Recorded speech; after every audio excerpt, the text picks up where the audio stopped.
Hi, I'm Matt Noble, and welcome to the Gold Derby Show, the show that has everyone asking, what is Gold's Derby? It's true. Now, in the TV Derby 2015, we said goodbye to quite a few shows, from Mad Men to Parks and Recreation to shows we thought had ended about 3 years ago, like Glee and Grey's Anatomy.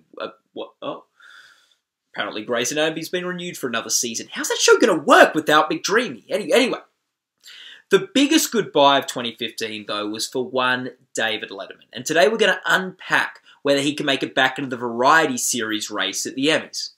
His groundbreaking brand of anti-performance, self-deprecation, and ironic blend of curmudgeon-y, charming authenticity has left an indelible mark on the television landscape. Even in Sydney, Australia, as a high school kid, I watched Letterman practically every night before going to bed, so I could learn about cuts of meat and what would or would not float. And then on one of my first trips to New York City, I got to see him tape a show live, and seeing him run out meters in front of me was one of the more exciting and surreal moments of my life. Now, for 33 years, he ran out into late night, and someone who he arguably had an even bigger impact on than me was the man he handed his late night NBC show to, Conan O'Brien, a man who is now the longest serving late night talk show host in the States. So our editor, Chris Beecham, Gold Derby's editor Chris Beecham, got a chance to talk with Conan O'Brien about his place now in the world of late night and what Dave meant to that world. Let's have a listen. You're now the dean of all late night talk show hosts. You've been doing it the longest. And by the way, I love the piece you did on David Letterman for Entertainment Weekly. Thank you very much. Yeah, I'm sure that really. I don't know that I'm the dean. I think I'm the old tenured alcoholic professor who's, you know, a little disreputable, and he's hanging around the campus, and sometimes no one can find him, and the students don't know where he is. And then they find him sleeping in some leaves in the quadrangle. I think that's my relationship now. Yeah, when I was in college, I was in band as well, and shocker. And there was this guy in band that had been there, I think, since my parents were in college at the same school. And I want to say he might still be playing in band there. Right. There's always that guy who doesn't leave because college was the high point of his life. And it's fun for a year or two, and then about 20 years later, they're still there. So that may be, I may not be the dean. I'm actually maybe a student who never left. I'm the late night student who graduated, but I'm hanging around the campus. Well, you've got 22 years in now. Dave has set the record at 33. Do you think you could outlast that? I think that would be a mistake to even think about longevity.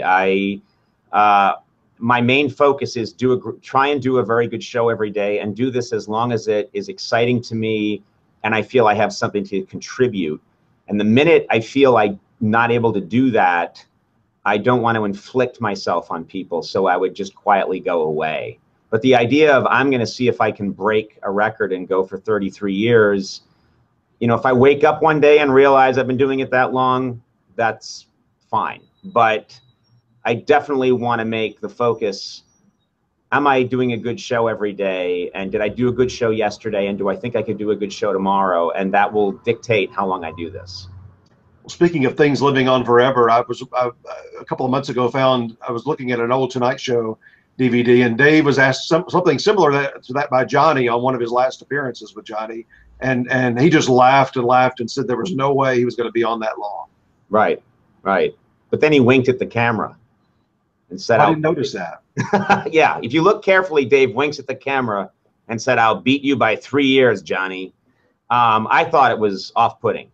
But yeah, I guess no one knows. Then we'll see. If I'm talking to you again in 15 years, that would be great. I might be talking to you, but I might be taking your pizza order. So, or vice versa. Yeah, exactly. We don't know. We don't know. We might be working together, and that's going to be one good pizza shop. That would be, wouldn't it? Yeah. Did you like Dave's finale? I loved it. I really did. It was emotional. It unexpectedly, Dave Letterman abhors sentimentality. He just doesn't like sentimentality. And so on our show, when we talked about him, I was very careful not to be sentimental, and when I wrote about him, to not be sentimental, because I knew that Dave doesn't really want sentimentality. When I was watching his last show, it was very hard not to feel nostalgic and not to feel sentimental and not to feel like something's changing in my life. This guy's been a part of my life and a part of the landscape since I was in high school. And now he's departing the scene. And, you know, I replaced him, or I never, you can't replace him, but I took over for Dave in 93. And he's just been such a important creative figure in my life. And so his departing, watching that last show, I thought it was a terrific program, but it left me a little sad, which surprised, you know, I didn't expect that it would creep up on me like that. The biggest surprise to me was when he started at the desk toward the end before Foo Fighters, and he started talking, and he's, you know, was thanking all these. I thought, I knew the Foo Fighters were still to come. I thought, is he really wrapping up right now? I mean, I didn't expect that. Right. Might have been his way of. I'm similar in that I hate a goodbye. I just hate a goodbye. When people want to say goodbye to me, I'm a little bit of a coward, you know, that way. And so maybe there was a part of Dave that didn't want, you know, wanted to leave, end the show, and then have the Foo Fighters play, but didn't want that last moment where he said something and then the screen went dark, because that would have been difficult in some way, which I could imagine. You know, maybe emotionally difficult, very loaded. So it might not have been an accident, you know? We've seen a lot of late-night shake-ups the past year, which is, to me at least, seemed like we've had more new talk show hosts enter the fray than new Republican presidential candidates, but I could be wrong about that.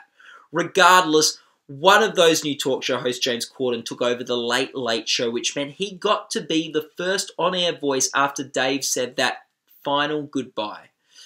Gold Derby editor Daniel Montgomery got a chance to talk with James Corden about that special moment.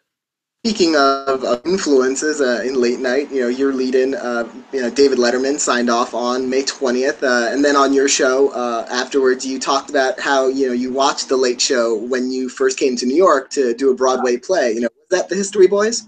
Yeah, it was. Yeah, it was the History. I'd never really been away from home before. We'd also been on a world tour, so we'd done the play in Hong Kong and Australia and New Zealand, and then got to New York. So in total, we were away about 9 months, and yeah, his show was of great comfort to me. I think that was when I understood, because this phenomena of late night, just as a thing, we don't have it at home. You know, talk shows are on like once a week.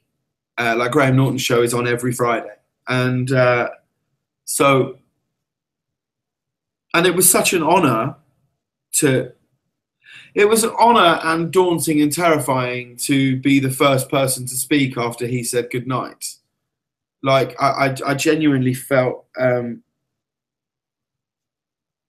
terrified by that, because I thought, I've only done it 30 times. Or to think, you know, I've done it 30 times. How can a man who's just finished, you know, 6,000 shows, and is as big an institution in broadcasting as you could ever imagine, he's going to speak for the last time, and the first voice that people are going to hear is going to be mine. And if I thought about it too much, it really kept me awake, because I wanted the show to be a celebration of him and everything he's done, and I also wanted it to be to show people what our show was. And how do you walk that line? And I feel very proud of that show. And yeah, I'm very, very proud of it indeed. Dave has also had a big impact on comedic actors. I was able to speak with star of House of Lies and Parks and Rec, Ben Schwartz, who actually back in the day used to be a writer on The Late Show with David Letterman as well. It's like, I think Colbert is going to be so good. It's so exciting. It's very exciting. I'm very sad to lose Letterman, because he was the king. He's always been the king to me. But I can't wait to see what Stephen Colbert is like as regular Stephen Colbert. But yeah, it's sad to see Dave go. Like even me, an Australian sort of 20-something-year-old, went to watch Letterman before I went to bed in high school and things. So it's same, dude. I mean, he's extraordinary. It looks so easy when he does it. And I think when he interviews people, he gives some of the best interviews you've ever seen. And when he gives heartfelt things, like when real things happen in the world, when tragedies happen, he gives these beautiful heartfelt speeches and monologues, and he really speaks from the heart. And I think it's a beautiful attribute of a very talented and very intelligent man. And he's done it. You watch Kimmel idolize him and Fallon idolize him. All these people are idolizing him, and this is the next coming of the best of the best of the best. It's pretty exciting. But it's cool for TV, man. It's really cool for TV that so many cool and creative people are involved in it.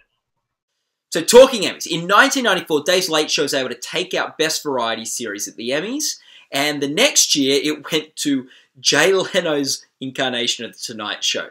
Now, consolation for Dave, Jay Leno was never able to win this category again, but Dave was, who reigned as King of Late Night with the Academy from 1998 to 2002, winning 5 straight awards for Best Variety Series for the CBS Late Show. This was obviously before he joined the ranks of his late night colleagues in the annual ritual of losing to Jon Stewart's The Daily Show.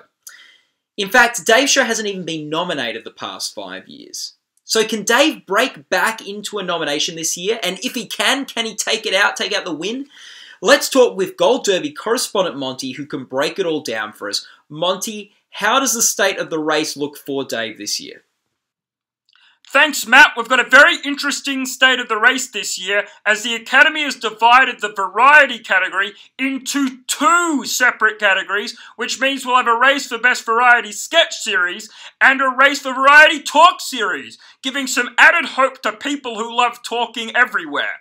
Or, well, at least people who love talking on television, people like Dave, because this means that Saturday Night Live, perennial nominee, will have to move over to the sketch category, leaving a vital slot open in the Variety Talk Series race. So is Dave looking like picking up that nomination? Well, looking at Gold Derby odds, we've got him 4th spot last week tonight with John Oliver. 12 experts predicting him, giving him 6-1 odds. It looks like he is set to take that Saturday Night Live spot.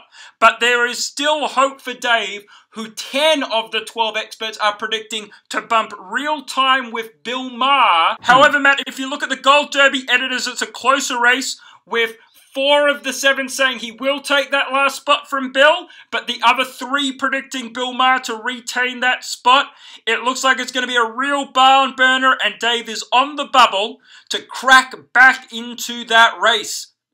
So if he does get nominated, if he does crack into the field, what are the chances of Dave actually taking out the win here this year? Let's have a look at Gold Derby's combined odds to project winners, and at the moment we only have 1 expert predicting Dave Letterman's The Late Show to be carried off in a wave of sympathy. We've got no editors' votes, we've got no top 24 losers, no top 24 users' votes for Dave to take it out. So at the moment it doesn't look good. He's definitely got to make up a lot of ground to take that final trophy on Emmy night, Matt. Well, stranger things have happened, Monty. One other thing I loved about Dave was his captivating ability to make his guests uncomfortable. And at times, I've gotten solace out of an uncomfortable interview moment in that maybe, just maybe, I'm taking a page out of the great Dave Letterman's book. In tribute to Dave, here are a couple of my more awkward interview moments. Jamie and Cersei, or Jamie and Bryony? Which relationship do you prefer? Did you say Jamie and Brian? Sorry, Nicole. Yeah. Jamie and Brian, that's another show. Hang